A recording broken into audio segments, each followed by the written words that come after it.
401k advisors want to build a scalable practice, but aren't always sure what to do next. Welcome to Outcomes, the podcast designed to help advisors think, make decisions, and cast a vision to create a business for the future. Here's your host, Ross Marino, financial planner, author, speaker, and CEO of Advisor2X. Welcome to Outcomes, the podcast. Today, we are joined by Lindsey Dickman and Cindy Kennedy. Welcome, ladies. Thanks, Ross. Appreciate you having us. Yeah. Hey, Ross. Thank you. Well, let's start off with some introductions. Cindy, can you tell everybody what you do? Sure. So I'm Cindy Horn Kennedy. I've been in the industry 20 years. Currently, I have my own consulting firm, You Say Kennedy, and I help advisors and providers as a sales communication coach so that we can see some real authentic connections being made to people who need help. And my volunteer time is with Women in Pension Network. I'm the board chair who leads our programming and research. Excellent. Lindsey? Yes. Hi, I'm with Escalent, home of Cogent. I'm an SVP of Wealth and Institutional Consulting. So I'm regularly talking with advisors and investors and institutional investors on behalf of asset managers and retirement plan providers to try to help answer business questions. I'm also the co-chair of the Atlanta chapter of WIPN. We're big fans of WIPN on this end. We've been working with them for a few years. I love the work that you do. I think it's so important to our industry and really organizations like that to any industry. And I know a lot of what you do with networking and how you help practices and you help individuals with mentoring. And now all of a sudden I'm learning about this research report that was fascinating to me. So Cindy, if you would take us back to when someone first came up to you or sent you an email and said, hey, we got an idea on a research report from Lindsey. Can you tell us what went on? Lindsey came to myself, Daniela Moiseyev, and Jennifer Knorr, leaders of WIPN at the time. It was the fall of 2019, and said, hey, let's get WIPN a voice. Let's have the opportunity to do research that would reflect the thoughts and the feelings of the women who are part of the group. This is the time where corporate America is reaching and stretching to be more inclusive and promote the skills and the brand of women in their practice. And I think this could be collateral that allows us to influence corporate leaders, people leaders, and our members themselves. Now, Lindsey, you said this started as an idea, but apparently the idea grew. So what went on? Yeah, I mean, Cindy said it better than I could have said it. She did better justice to my idea, which was at the very early stages. Mom trained me well as a kid to just ask. Can't hurt to ask. So I believe in the WIPN mission, and my job as a researcher is to give folks a voice. And because I believe in the mission, I said I'd love to amplify the WIPN voice. Let me approach and see what they think. And it turns out they've been thinking about doing their own research for a while, but as you might expect, we have big plates full of lots of things to do, and so I think I brought the opportunity to them to fulfill something that was already there, and really welcome their ideas and counsel on how do we take just this early thought and turn it into something meaningful. When we first spoke, I was scribbling notes and eventually just stopped and said, please send me an email with a lot of bullet points, because I just couldn't keep up. But there were a few nuggets in there that when you hear them, they're maybe intuitive, but to now all of a sudden know that there's research behind them, it's not that it just validates it, but it's almost as if it takes your brain to a place of, okay, this is legit, it's credible, it makes sense to me. I need to now figure out how to put this into practice in my business. And as a guy, I've learned that I don't know. And what I mean is I've been married for almost 30 years and I have 2 teenage girls. I don't know. Took me a while to get there, but as I like to say, as the only man in the house, it's better to be slow than stupid. So I finally got there, and I think that's good. But I don't look at the business from a woman's perspective, but I need to understand that perspective. And of all the notes that I took, one of them that jumped out at me right off the bat was about job satisfaction. So Lindsey, could you tell us what you learned about how women view job satisfaction and how it may be a little different than the way men view it? Sure. Yeah. So I'd say coming out of the research in totality, we have some opportunities for growth. There are some bright spots as well. So we do see some areas where there's decent satisfaction, right? 71% of women on the whole are satisfied with their career performance. But we do see things like work-life balance falling to the bottom of that list. 3 in 5 are satisfied with work-life balance, which leaves a lot of women who are not. And then you think about dependencies. So one of the things we learned is that satisfaction with things like work-life balance can influence how you feel about other aspects like compensation, right? So when you think about, business owners, right, and hiring women and retaining your best talent, what does it mean to drive their satisfaction? It's not enough to just check the box in certain areas, like comp or kind of career performance, but you also have to show career progression opportunities, advancement opportunities, and really satisfy some of the softer sides of the job as well. Ross, I'd add, well, what Lindsey's group helped us find was that having a known career path was the number one indicator of a woman saying that she was happy with her career performance. And I don't know if we do a lot of discussion about where our careers are going beyond that initial hire conversation. So if I'm you, if I'm any advisor out there who's running a practice that wants to grow and thrive, I'm sitting down not only with women, but with everyone in the group to say, let's discuss skills and attributes and where you see this potentially going within the practice and how I can honor a shared value that we find. And that certainly hit home with me as an entrepreneur who has a businesses, they start small. And if you have 3 or 4 people in the room, I don't really have a defined career path for you. So it becomes kind of challenging for smaller organizations to say, here is a career path for you when I don't even know what the business is going to look like in 5 years. I'm just hoping the business looks like something in 5 years. So any advice on how small business owners would approach this career path when they may not even know themselves what's going on for the next few years? Lindsey, I'll get started and then I want you to offer. Ross, I'm a woman who moved from really education and client service to a sales position. I think one of the greatest things that a small business owner could do is remind everyone that they're in a sales position. It's persuasion. So it's everyone's job to sell and build a brand, and to be able to create a career path or help develop skills and talents is helping everyone take a role in the presentation to prospective clients of how they could win the business. Perhaps they also take a step in expanding their network to be exposed to you as the operator of your practice. Making novel connections to new people can help you expand and find that client that's going to grow your bottom line. That's good. Lindsey, what do you think?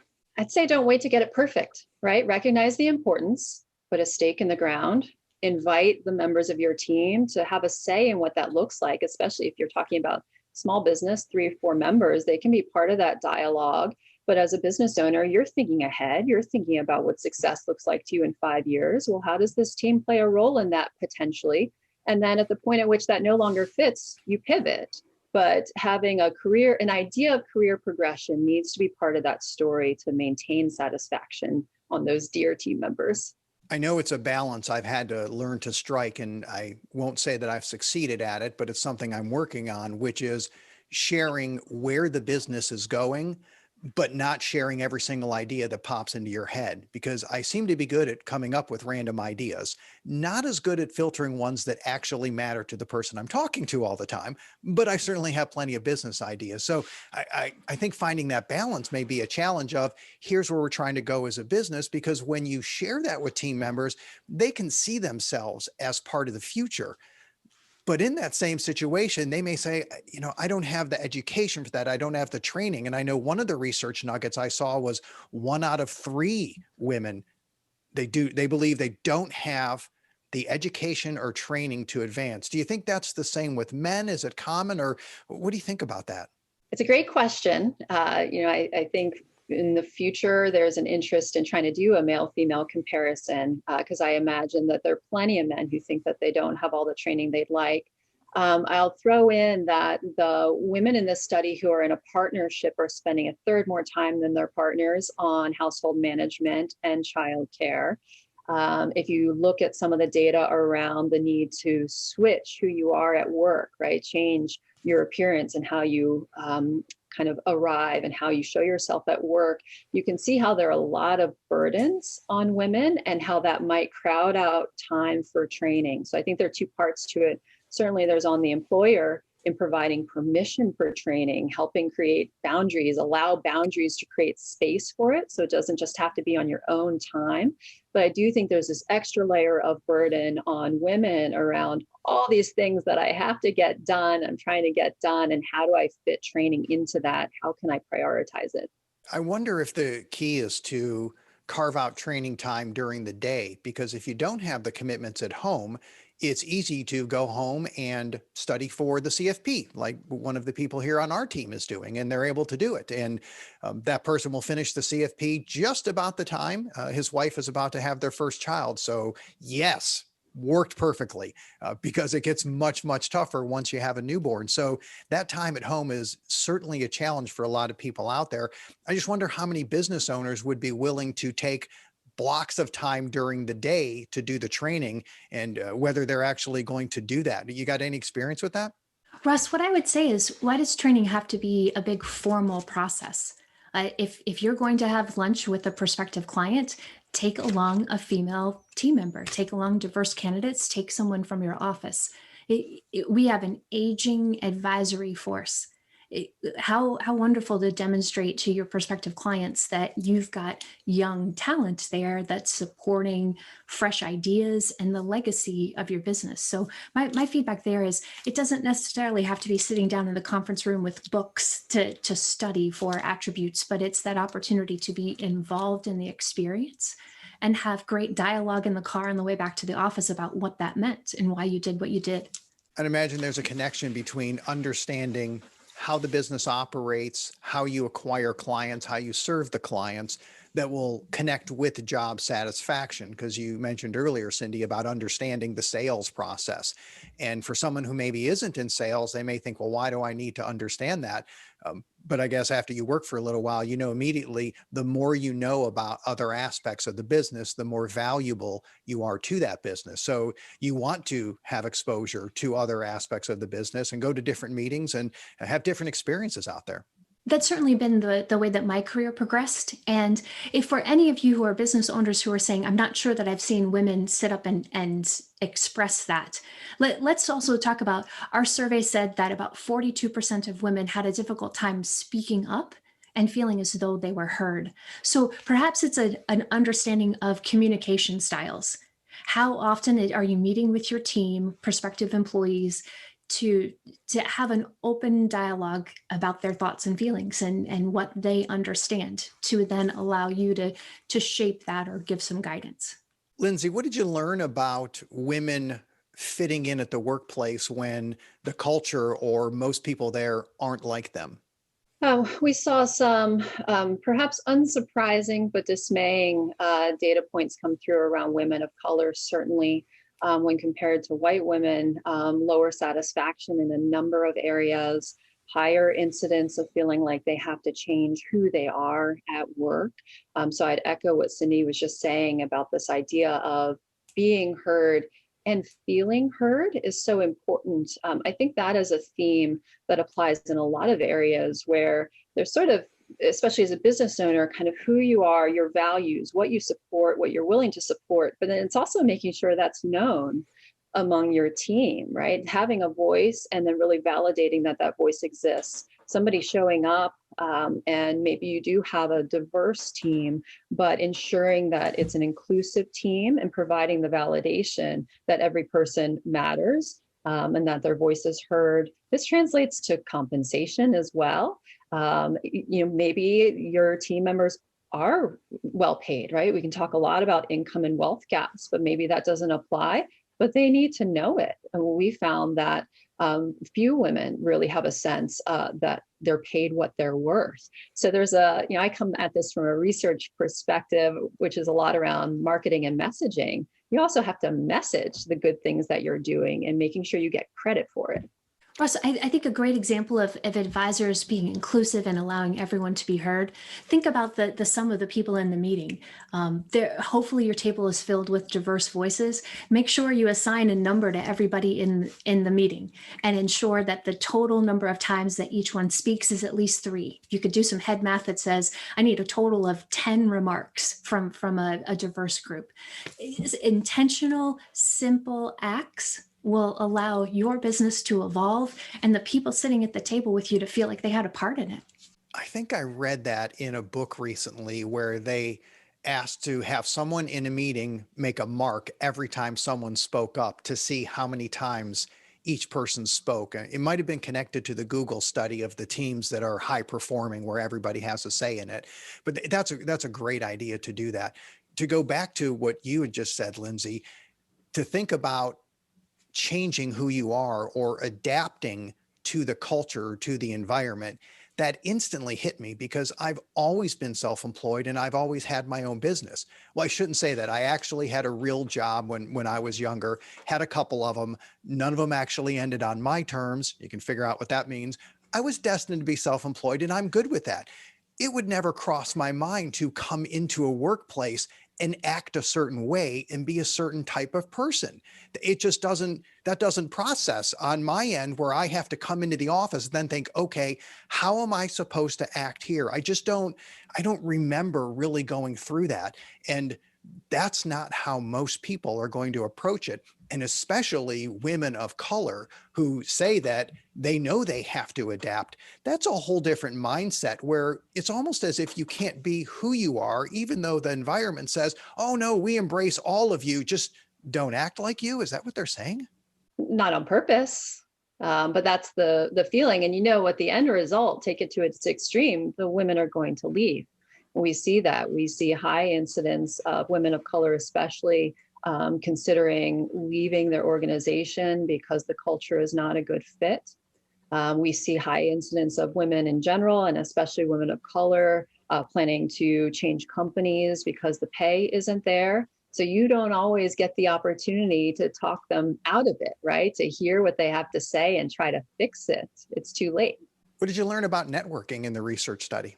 Well, Ross, one of the ideas that came out of networking is 1 in 3 women found their next job thanks to network. So where Lindsey's creating that environment, if women aren't feeling authentic in their current workplace, they go to their network and say, hey, here's what I'm looking for. And that network has produced those next employment opportunities. I think that's one of the most beautiful things that we have within the Women in Pension Network. Our members, 1,400 of them across the country, joined because they said, I know I need to deepen my network to expand my career opportunities and maybe even feel a little bit better about the type of work that I'm doing right now. And I'm sure that has to be a challenge from my end. If a woman approached me and said, I'd like you to mentor me in the business, I'm sure I could have some ideas and some thoughts and have a perspective on how to do that. There's no way I'm going to see it like you would, which means I would not be, well, I know I wouldn't be a real effective mentor in that situation, but just trying to describe what should a mentor do in that situation. I don't even know if I know how to answer that. So what would I do? Hey, Ross, okay, so first, don't sell yourself short. Oftentimes what we're looking for a mentor to do is be a great listener. When you can witness what a woman is saying to you about her current experience, it allows you to have that no reaction. Sometimes with the voice that's in our head, we think you're going to react with shock and awe. And when you go, yeah, I've felt that way before, that's 50% of what we're looking for a mentor to do.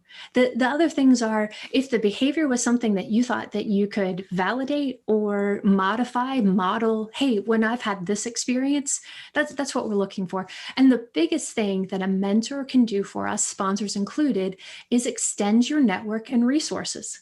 If you hear a woman coming to you with, hey, this is what I need, you are a natural connector. It would be very easy for you to say, gosh, I've got 5 advisors that I could connect you to discuss that solution. Who should I call first on your behalf? That's the simplicity of what we're looking for from a mentor and a sponsor. The data points that I'll go to, it was about 40%, a little bit more, of our ladies who said that their mentor could offer them an opportunity. Sponsors got a higher reading. It was more than 2/3 who said, yes, I believe my sponsor has an opportunity for me. We're not looking for friendships exclusively. Friendship usually comes from those 2 things, but we're looking for individuals who can intentionally kick the door open for problem solving and taking next steps. I would argue too that for certain types of folks, being a sponsor might actually come more easily. If you think of mentorship as providing advice, I think that those who have done it kind of know what that's like and can see how to do it, but it can sound a little big, maybe a little squishy. Sponsor, an advocate for you, is fighting for you. You're making introductions, you're creating opportunities. There is a concrete nature to sponsorship. You can think about, if you have children, what you might be doing for your own children to help them advance in their lives. People you would kind of fight for this person. It's much less common. Only 17% of the women in our study have a sponsor, but it's even more powerful. Russ, what I would ask you to do, and everybody on this call, make a list of 3 women. Every time you hear an opportunity spoken into the room, there are 3 names that you can share. Hey, have you thought of?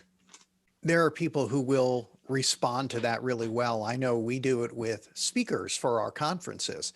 And the quick story was, when I did the first conference, I was putting the agenda about 5 years ago, putting the agenda together. And I was the one doing the agenda, and I had an Excel spreadsheet. I got to number 18 and I looked down and I realized, nice, 17 white guys. And I just froze. I said, this is it. There was only one name on there. It was Sherry Fitz. I'm like, got to call Sherry. Good name. So, right? Sherry, 17 out of 18 white dudes need some help. And she helped. And as you ask for help, people respond quickly. But we also find that people tend to do, and it's just how the brain works, path of least resistance. So they'll often recommend the usual suspects out there.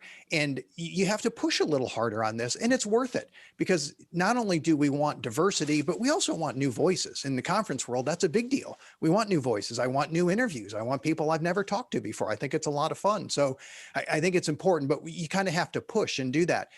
Is there anything, Lindsey, from the research that when you read it, you thought, I'm not sure I expected those numbers? Yeah, the thing that was the biggest surprise is quantity of hours during the pandemic versus pre-pandemic and hours worked. And they were very consistent for these women. I can tell you from my own experience and reading lots of articles, the intensity of the hour has changed dramatically. It's a demanding job, and I'm sure all your listeners would agree. The same applies to theirs. But when you think about how the nature of the job has changed now, I think it only talks up the importance of things we've covered already around work-life balance and making space for the thinking and the training. Cindy, I don't know if you had different surprises. I will give it. We talked a lot about compensation, and our members, one of the biggest reasons they come to us for with a question, it's about, am I being paid fairly? There's so much national media surrounding women are being paid less. The beauty of our industry, our average income was $152,000 a year for the 800 respondents in our audience.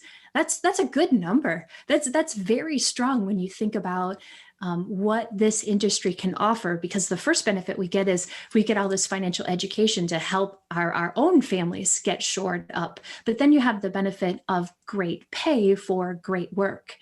But the thing was, our research indicates we had about 25 to 30% of women who were actually asking for raises. Those who asked, 50% of the time, they got the raise and stayed at the same title. So what does that say? If I can go to my manager and demonstrate, here's the skill set that I have, the returns the benefit has received because of that, I would like to be paid more. 50% of the time, it's coming to them. People leaders are recognizing we've got to make progress in seeing women paid for their skill set and what they deserve. But the hard part was less than 30% are actually stepping up asking for their raise. So we've got to be that advocate on behalf of talented women in this industry to say, you might have started at a pay base that you thought was really fair, but our research also says women don't feel like their pay is kept up with their skill set. We've got to keep asking with every new project for the opportunity to also receive greater compensation. What I liked about what you just said is you suggested to identify the skills that you've added. And I think as a business owner, that's what's going to resonate with me. If you came to me and said, well, I think my pay should be higher, my first thought is join the club. Everybody thinks their pay should be higher. I know that's normal. But if you now can lay it out, here's the skills I've added, here's the experiences that I've had, here's what I've learned, you're basically pitching a case. And if you're talking to me, I'm not involved in the compensation, but if you were talking to me, you would have to lay it out. And that would matter to me, instead of just saying I'm committed and I'm dedicated and I've been here for so long. And I'm just sitting here thinking blah, blah, blah. That doesn't impress me. But when you lay out, here's what I've done and here's the skills I've added, now you know I'm adding value to the business and I'm growing as a person. That's powerful. That's when you get the raise. So to point out that you really have to have a case to say, here's why I think I should get paid more, that's probably tough to counter. If a business doesn't value that, then maybe it is time to go. And Russ, that's what we're doing in programming with Women in Pension Network. We wanted this research to be a voice for our organization, but also to inform the type of programming that we will do throughout the year. So we're taking our 5 main themes: career path, compensation, work-life balance, network, and inclusion. And those are each national webinars that are for our members. We ensure that women are hearing the research and then the call to action to say, work with someone within the organization to make that pitch. Talk with us about the work that you're doing and allow us to say, wow, that's really remarkable. Perhaps you're not feeling a lot of recognition from your leadership. It's not talked about, but you've got to promote and build a brand within the organization. And we are a group of women who are helping others get that voice. Anything to add to that, Lindsey? I will say on the raise topic, for business owners, for the half of women who kind of take the leap and do come and ask for that raise and they back it up, that is a critical inflection point. So this research shows we're able to infer the relationship with satisfaction with salary. And as you might expect, if somebody asks for a raise, they get it, they're satisfied. They ask for a raise and they don't get it, they're extremely dissatisfied, right? The negative greatly outweighs the positive that you gain. So I definitely pause when somebody asks for that raise, pause and consider, if I'm not going to fulfill it, am I ready to lose this person, right? That is a meaningful moment. And I also say there's opportunity to extend it to clients potentially as well. You know, when you think about financial wellness these days, extending more to kind of holistic wellness and thinking about all aspects of a client's or prospect's finances. I mean, as Cindy said, 152K on average for the women in this study. I think we'd all agree that's healthy, but what looks healthy on paper doesn't mean that it's fair. There's a real lack of data on being paid for what you're worth. So there are opportunities for those who are interested to assist clients in researching, having a story to tell to improve their financial picture and their comp. Benchmarking perspective. Advisors are benchmarking their own fees and being very transparent, in most cases, with their book of business. So it's that same healthy practice amongst your staff. Look at the roles, the skills, the attributes that men and women have within your practice, and just make sure that there's some transparency and understanding of how you're rewarding and trying to keep those employees long-term. Excellent advice. I wanted to mention, I grew up with a mother who was an executive, one of the big 4 accounting firms out there, part of strategic planning and HR. And I always remember her saying, I don't need the fluff, just pay me what I'm worth. Because she knew what she did. She was good at it. She was intense. Would be shocking for people who know me that my mother was an intense businesswoman, but that's what she did. She poured her heart and soul into it. And that was always her statement. She just didn't care about some of the other things that people would say, this is important to me. And everybody's different, but that was what she always stressed, is pay me what I'm worth and I'm good. And that's what I kind of hear with this study as well. And I think it's so important. And I just want to highlight that the women know what they're doing. They know what the men are doing. And this is the time of big data. We can find out what people are getting paid, and we know. So you have to make sure that we're paying women correctly and appropriately as a business owner. And also on the women's side, you have to know what you do. You have to know what your skill set is, and you have to advocate for yourself as well to make sure you communicate that. And if both sides work at it, it's just going to improve on and on. A perception of comp is really a feeling. So know that we can do all the data research. Our research indicated that very few women had validated. They were moving on the assumption or the feeling as though they were lesser paid than their male counterparts or others within their department. So it has to be that dialogue with a woman or anyone on your team, candidly. Hey, how much do you need to make? Where's lifestyle? And then where do we go from there for the element of recognition and stretch and reach? That's really good. Let's go to the final question. So, Lindsey, you're up first. It's the magic wand. It comes out at the end. If I allowed you to use it, can't give it to you. Sorry, daughters won't let me. But if I could, and you could wave it and change anything in the world not related to COVID, what would you change? I have 2 young daughters. I would never try to steal your daughter's wand, magic wand. First of all, I understand the importance of a wand. So I don't know if you've heard that George Carlin joke about, have you ever noticed how everybody driving more slowly than you is an idiot and everyone driving faster is a maniac? Right. So my sweet grandmother used to sincerely say when she saw somebody speeding like a maniac, she said, well, maybe they're going to visit their sick mother. And my wish is for everyone to be able to apply that way of thinking. Just remembering that you don't know somebody's circumstances. You don't need to have all the details. You just need to remember that you don't have all the details, and that will allow more grace. Wonderful. Cindy? Beautiful. Mine would be that I'd love to change the internal talk track that goes through our head. If we have 12,000 to 60,000 thoughts a day and science says 85% of those are negative, I would love to give the gift to humankind to turn that voice from inner critic who tells you you aren't good enough or strong enough or right enough to that of inner mentor. I'm not looking to take away the pain or the challenges of life, because that helps us grow and value what we have. But I'd certainly like that voice to be more self-compassion focused, so we can build a lot of resiliency that changes things for a positive. Changing the narrative in my mind will certainly change my life and impact people around me. Great way to finish, ladies. Thank you so much for being on the podcast today. Our pleasure, Ross. Thank you, Lindsey, for all this great work. Thank you. Thank you for listening to Outcomes. Subscribe now to be notified when new episodes become available.